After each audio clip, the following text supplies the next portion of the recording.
For your listening enjoyment, John Lund as Johnny Dollar. George Post, Mr. Dollar. Did you have a good trip? Oh, yeah, fine flight. It's good to change that New England weather for your Arizona sunshine. I hope you feel that way after we've talked over this case. How much did they tell you in Hartford? Well, my getting out here in a hurry seemed to be more important than details. So all I know about the robbery is what broke in the papers. A $100,000 payroll stolen and 2 guards killed. Those are the basic points. The police have got no place with it in 2 days. But if you're willing to take one of the biggest gambles of your life, we may be able to crack it.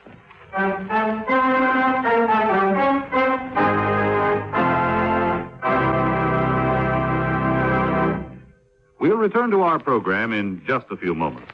But first, someone once said, necessity is the mother of invention. In other words, every inventor feels that there is a definite need for whatever he invents. It may be as large as a battleship or as small as a pin. But someone, somewhere, will find a use for it. And just to make sure that no one tries to cash in on his invention, every inventor carefully takes out a patent or copyright on whatever it is that he has invented. Where does he go to get his patents or copyrights? Probably to the Department of Commerce, since that is the prime concern of the department. For example, suppose you invent a widget with 2 handles instead of 1. Well, this means, of course, a big boon to widget users because it can now be operated by left-handed as well as right-handed people. Having invented a 2-handled widget, you and your inventive genius should be protected. So you contact the Commerce Department and apply for a patent. The department also registers the trademarks and labels you use in selling 2-handled widgets so that no one else can claim he invented the 2-handled widget and collect the money that should be rightfully yours when you make and sell your particular type of widget. Now, suppose you also write a book on the history of the 2-handled widget or a song titled The Love Song of the 2-handled widget. You take them to the Department of Commerce and have them copyrighted. This way, you can always prove that the book and the song are your property. So if some foreign inventor suddenly appears with the startling announcement that his country claims the honor of having invented the 2-handled widget or the one-wheel doohickey, you can prove he is mistaken by producing the prior patent you have registered with the United States Department of Commerce.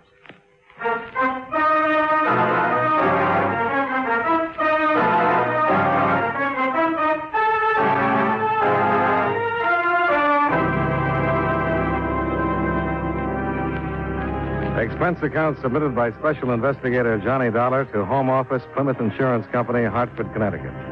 The following is an accounting of expenditures during my investigation of the Paul Gorrell matter.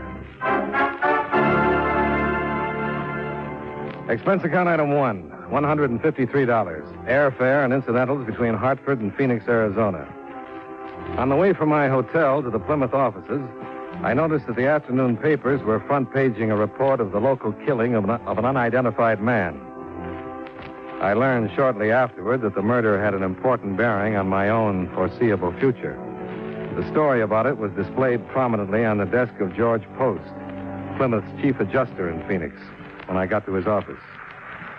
You say that all you know of this case is what you read in the Eastern papers? Yeah, that's right, and as you probably know, there weren't many details. Yes, being that far removed, of course. Here, it's been the worst crime in years. The killing of the 2 guards was needless. They weren't putting up a fight? No. They've been disarmed with standing with their backs to the killer. They were shot down because there were potential identifying witnesses. Nobody else saw it? Yeah. Story in the lower right-hand corner. Oh, yeah, I saw the headlines on the way over. What about it? This picture here, the dead man, Palovic. He was the only other witness. And the paper doesn't say anything about it? The papers don't know it, and the police don't know it. There were 2 men involved in the robbery. Palovic was one of them. Well, you must have some big reason to hold this kind of information from the police. I have. Palovic phoned me the morning after the robbery, and I met with him in secret that afternoon. He told me that he'd broken off with his partner in the affair, a man using the name of Paul Gorrell. He said there'd been an agreement between them that there'd be no shooting, but that in spite of it, Gorrell shot the guards down in cold blood. Well, did you ask him why he didn't go to the police if he was so interested in clearing himself of the killings? He said he was on parole, would face an automatic 20-year term if he went to them. What did he expect from you? Nothing. He said he'd been in trouble with the law most of his life, but that he'd never killed anybody. He claimed that all he wanted was to stop Gorrell from enjoying what he termed that blood money. He told me where Gorrell is and what his plans are. Is Gorrell still in Phoenix? Yes. And I know what you're going to say. That you still think it's a job for the police. Well, with 3 murders to his credit, I sure do. We decided to try it our way because their plan was to mail the money out of the state.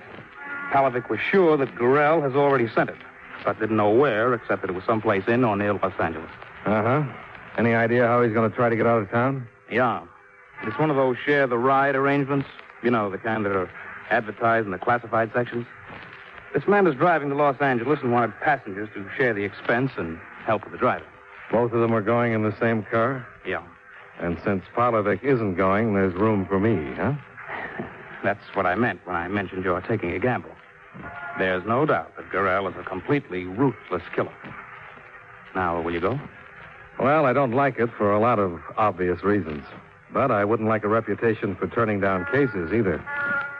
When do I leave?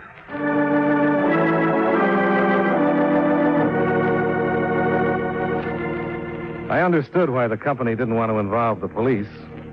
In their opinion, the chances were that more effort would be spent in apprehending the killer than in tracing down the money. But a big insurance company is one thing, and a private investigator working behind the law's back is another. And that was one thing I didn't like about the matter. Another that rang a little sour was Gorrell's choice of getaway method. The police admittedly had no witnesses and therefore no description. Yet Gorrell was avoiding public transportation. It made me wonder if somebody else could be looking for him. And still another thing. Gorrell would be in control of the situation. I wouldn't. I couldn't even afford the luxury of a gun for fear the bulge would arouse suspicion. The owner of the car for the trip was a Mr. Bovey, and I phoned him from post office. You couldn't have read it in today's paper, Mr. Dollar. I canceled my ad last evening. Well, I clipped the ad a day or so ago when I wasn't definite about my going to the coast. I hope you have room for me. Well, I'm afraid I don't. I already have 2 gentlemen and a lady. Well, but it's a sedan, isn't it? 5-passenger? Yes, but 5 is too many. Uncomfortable for my people. You're sure that all your people are still going? I haven't heard to the contrary. Well, you can't tell about people. Suppose we leave it this way. I'll come out to your house in the morning. If there's room for me, I'll go. If there isn't, I won't. Is that okay? Well, if you want to take a chance, but don't expect to crowd in. I know from experience 5 is too many. All right, Mr. Bovey. I'll see you in the morning then. Goodbye. Goodbye. I suppose that was the only way to handle it. But how is Gorrell going to react to your being there? No, I don't think it'll change things. A guy on his spot is going to be suspicious of everybody anyway.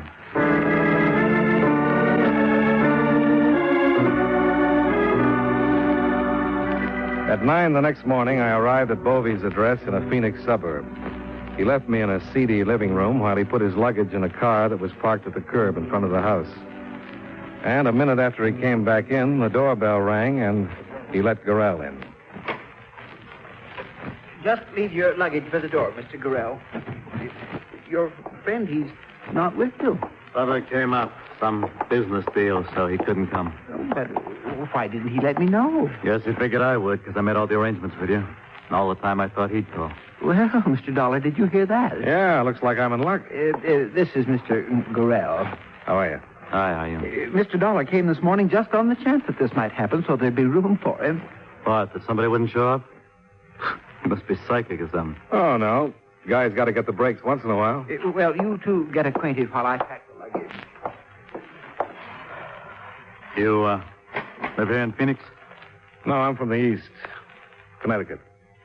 To travel all the way out here this way? I mean, in people's cars like this? Not all the way. I think I'll go outside, see what's going on. I don't want Bovey scratching my bag up.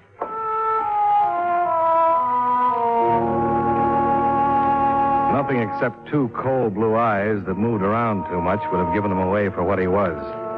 The rest of his makeup, thin, triangular face, blonde hair, and slightly stooped figure, would have made him unnoticed in any company. By the time I followed him outside, the fourth member of our party had arrived.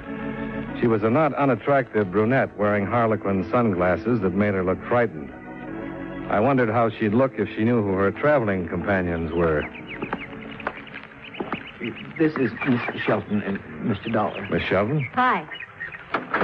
We're all loaded. All right, then we're ready. Now, how shall we arrange how you sit? Does anyone care? Yeah, why don't I take my turn driving first? I drove a cab for a while, and I know some quick ways out of town. Well, that's fine.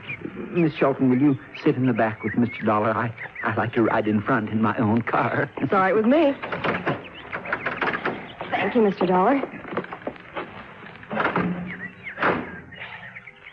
The starter's right there, Mr. Gorrell. Yeah, I got it.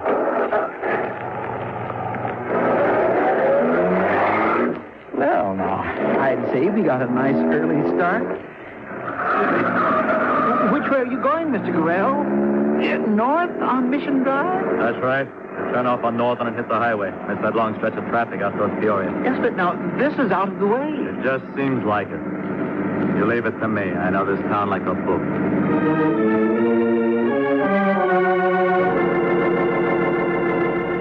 Whether Gorrell was missing some roadblocks that I knew nothing about, I couldn't be sure. But I wasn't sure his back road way out of town was working either.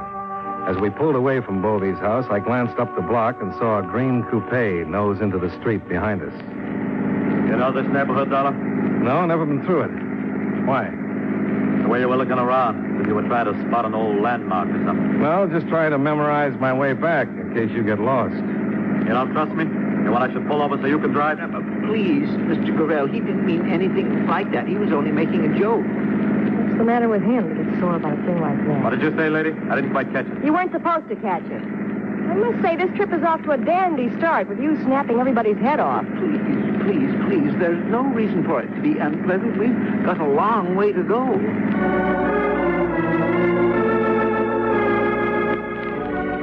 That evening, with Bovey driving, we were approaching Blythe on the California border when the car began to heat up. By the time we found a garage on the outskirts of town, it was almost dark. The report from the mechanic was that the water pump had gone, but he couldn't get a replacement until morning. I expected an outburst from Gorrell because of the delay, and I was surprised at his reaction to Bovey's apology. I just don't know what to say. I had the car gone over yesterday, and they told me everything was fine. Not your fault, Mr. Bovey. Nobody could see inside that pump. Oh, but I'm so sorry about the delay. Nobody's worried about me. For me, I'm glad it happened. I had enough of the road. And I could use a good night's sleep. Well, I don't feel so bad then. The mechanic said the motor court in the next block is a nice place. Shall we go look at it? Why not? Might as well. All right, come along then. Wait a minute. What's the What, matter? Mr. Gorrell? Let me get on the inside. I can't let them see me.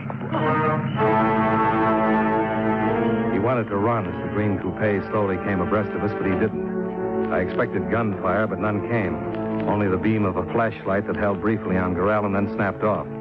I spotted two men in the coupe as it rolled away from us. Then I turned with Bovey and the girl to see how Gorrell would explain himself. Sorry. Thought it was somebody I knew. Somebody I didn't feel like talking to just now. He didn't realize how lame the excuse was. I didn't think the others saw it, but from where I stood, I watched his hand streak for the automatic he wore under his arm. It was an instinctive move that he wasn't even aware of making. But from a man who had been relaxed and confident of a getaway, he'd turned back into an unpredictable killer.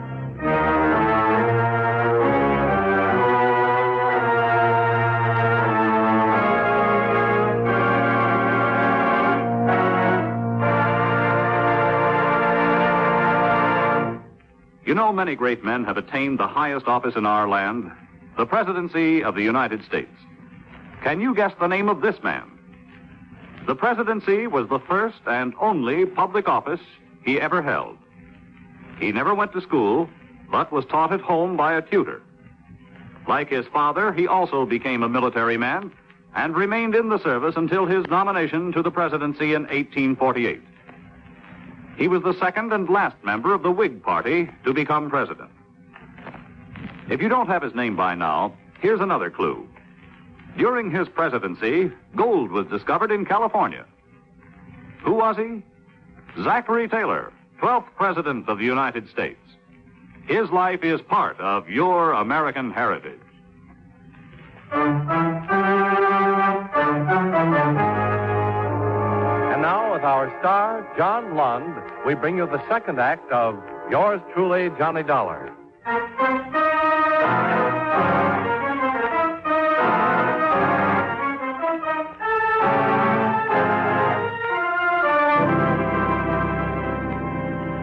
I wanted to report the whole thing to the local police.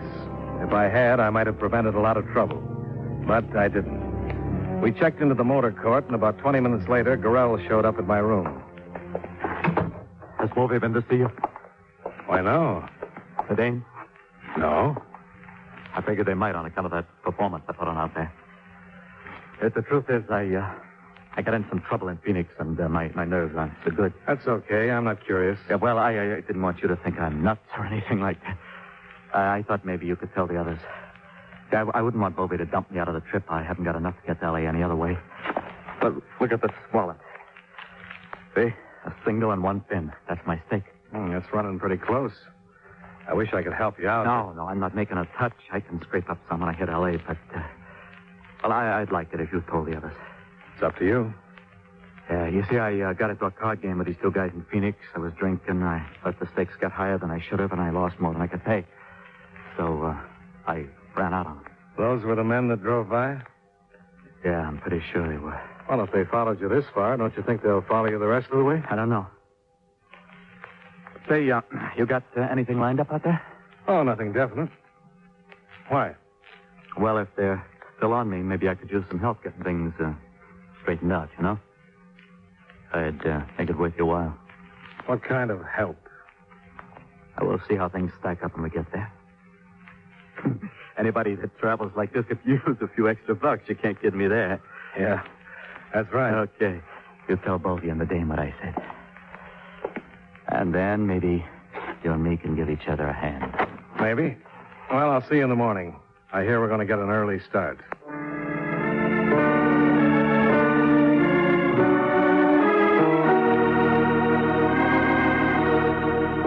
It was about 4 p.m. when the Share the Ride trip ended on a street corner in downtown Los Angeles. Bovey drove away, the Shelton girl disappeared in the crowds, and Gorrell and I took a cab. The Twins Hotel on Spring Street. Right. Get in, Dollar. Now, here's how it is. Before I left Phoenix, I shipped some of my stuff. Clothes, personal papers, and some cash that I didn't want to carry. You know, you can't tell what kind of people you're going to run into, travel and share the ride like we did. Yeah, I guess that's right. Now, you see, if I get that suitcase, I can pay off, and these guys will have to leave me alone. But the way things are, I got an idea they'd beat my head off if they caught up with me. So it would be worth $25 if you'd go get that suitcase and bring it to me. Oh, that sounds simple enough. I figured his pitch was based on desperation rather than stupidity. He knew he was still being followed, or he never would have trusted a stranger with $100,000 that had already been worth 3 killings. And his letting me get this close to it made me wonder whether the 4th killing wasn't already in his mind.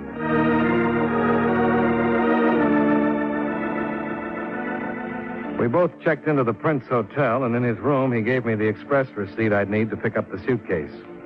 I left him and made my first stop at a phone booth. I called the police, told them my story, and arranged to meet a plainclothes sergeant from homicide a block away from the express office.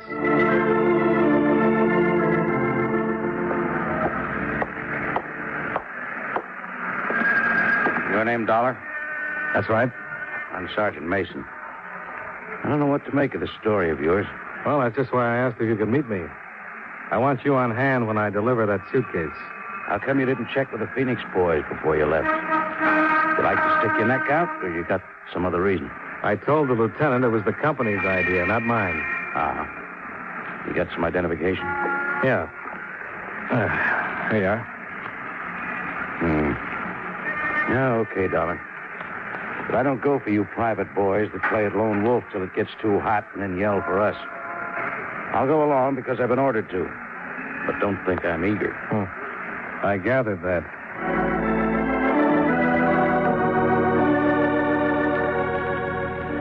I took delivery of the suitcase without a hitch. Sergeant Mason was waiting halfway down the block when I came out with it. He trailed me back to the Prince Hotel and waited while I went ahead into the lobby. I got to Gorrell's floor, and when the sergeant was a few steps behind me, knocked on the door. Gorrell? Gorrell? It's Dollar. Try the door.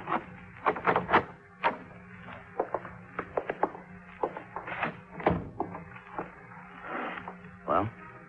I'll take a look in there.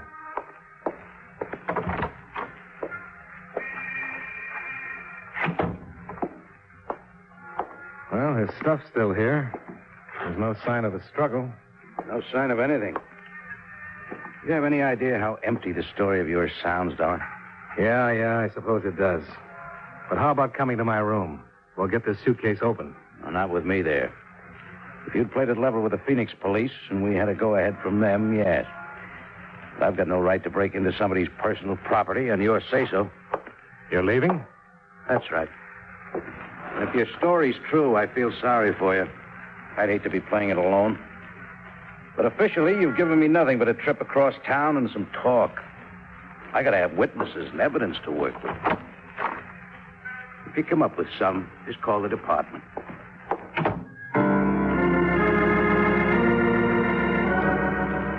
I hope the company will remember Sergeant Mason's procedure the next time there's a choice between working with the police or without them. He had every right to walk out, and when he did, this is what he left me with. A, the obvious possibilities involving the suitcase and whoever was after it, and B, the fact that returning to Phoenix with the money and without Gorrell would put me in the light of aiding and abetting the escape of a murderer.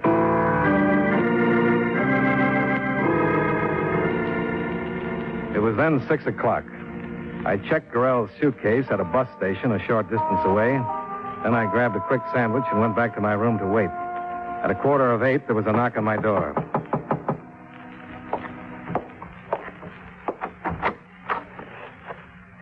Aren't you going to invite me in? Oh, sure. Sorry. You knocked me off balance a little. Come on in, Miss Shelton. Thank you. I don't suppose there'd be a chance that you just listen to me without asking any questions and then do what I tell you to. What would you tell me to do? Pack up and get out of here. Out of town would be better. Why? Because without knowing it, you've got yourself mixed up with some bad people. Who do you mean, Gorrell? Yeah. What about him? I didn't realize you knew him. I don't. I mean, I didn't. Look, do you have to ask questions? Well, I'm sure not going to pack up and move out of here just because you show up with some crazy talk about bad people. Well, it's true. Gorrell was trying to use you to save his own skin. Did you go after a suitcase for him? Yeah, but I didn't get it to him. He wasn't in his room when I got back. I know that. Some men came after him. The same ones that we saw in Blythe. They might have killed him by now. And they're liable to kill you, too. Where did you get all this? Just believe me that it's true and get out of here. I can't say any more. Come in. It's Gorrell. Don't let him in, please. I'll be right there. You get in there. Yeah.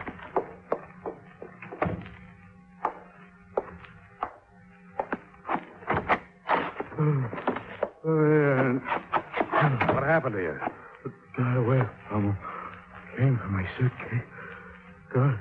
Wait. Gorrell. Is he dead? No, not yet. Get my coat off the bed so I can stretch him out. Well, maybe you'll believe me. I got to get out of here. Oh, no, you don't. Look, I didn't have to come here to warn you. I was trying to do you a favor. Is this what I get for it? I'm sorry, but I can't let you go. Not with a man dying of gunshot wounds in my room. I've got to have some answers for the police. And it looks like you're the only one who can give them to me. I was roped into it like you. I didn't know what it was all about. But you do now? Yeah, and I don't want any part of it. 2 guys I knew in Phoenix paid me $200 to take the trip from Phoenix and follow Gorrell when we got here. I was broke, and they said it was only a gag of some kind, so I took them up on it. Those the 2 guys in the coupe? Yeah.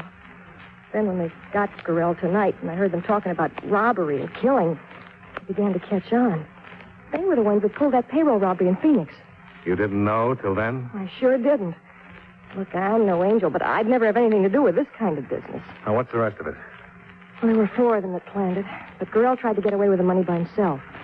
They mentioned something about a phone call from somebody named Polavic. Well, that's all I know. Uh-huh. When they had Gorrell tonight, they were trying to find out where the suitcase was? Yeah, that's right. They were hitting him and saying they'd kill him. But all he'd say was that somebody else had it. I figured it was you, and that's why I came. I tried to help you. Now, how about it? Can I go? Yeah. And you'd better take the same advice you gave me. Go and keep going. You know too much about this mess.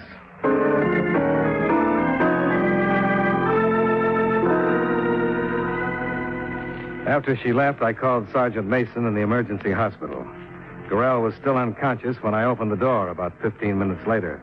I assumed it would be Mason, but it wasn't. Back in the room, Dollar. I've got you. Is he dead? He's close to it. Did that automatic put him where he is? Stay out of what's none of your business, and you won't get some of the same. Gorrell made it my business. He talked before he passed out. That's too bad. Did he tell you he chalked up another killing to his credit tonight? Oh, I guess he forgot that. The one who came with you from Phoenix? A friend of mine. I've lost 2 of them over this, so don't you try to play it smart. You know what I'm here for. You can look the place over. You won't find the suitcase. You picked it up. Where is it? Look in the top right drawer of the bureau. Why? Go ahead. You'll find a claim check in there. Nobody can get the suitcase without it.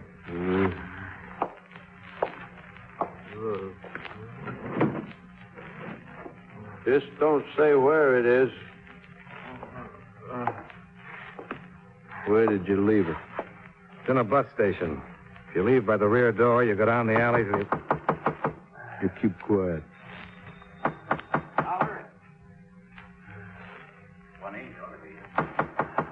Quiet.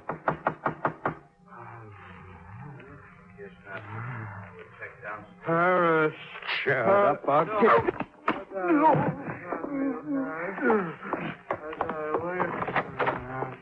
Come on in, Sergeant. I've been knocking. Why didn't you answer? Huh? Which one's which? That's Gorrell on the bed. I guess he won't live long enough to profit by this. And I hope you will. What? No matter what side of the law you're on, don't pay to play at lone wolf like he was and like you were. Level with the police next time, huh? Yeah. I'll remember that.